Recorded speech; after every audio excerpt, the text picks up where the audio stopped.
കൊല്ലം തേവലക്കരയിൽ സ്വകാര്യ ബസിന്റെ മരണപ്പാച്ചിലിനെ തുടർന്ന് സ്കൂട്ടർ യാത്രക്കാരൻ മരിച്ചു. ഇന്ന് രാവിലെ 8:30യോടെയാണ് അപകടമുണ്ടായത്.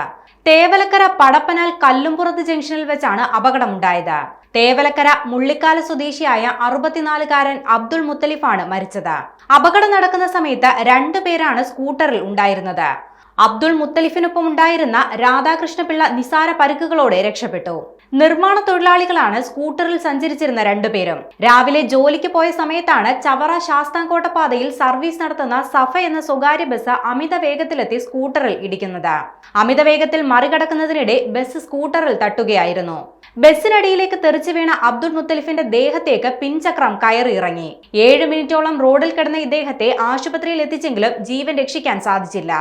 കൊല്ലം പത്തനംതിട്ട റൂട്ടിൽ സർവീസ് നടത്തുന്ന KSRTC ബസ് കണ്ട് അമിത വേഗത്തിൽ പോയ സ്വകാര്യ ബസ്സാണ് അപകടത്തിന് കാരണമായതെന്ന് നാട്ടുകാർ വ്യക്തമാക്കുന്നുണ്ട്. സ്വകാര്യ ബസ്സുകളുടെ അമിത വേഗതയെ തുടർന്ന് നിരവധി അപകടങ്ങളാണ് റിപ്പോർട്ട് ചെയ്യുന്നത്. അതിനിടെയാണ് ഇപ്പോൾ കൊല്ലം തേവലക്കരയിലും ഒരാളുടെ ജീവൻ നഷ്ടമായിരിക്കുന്നത്.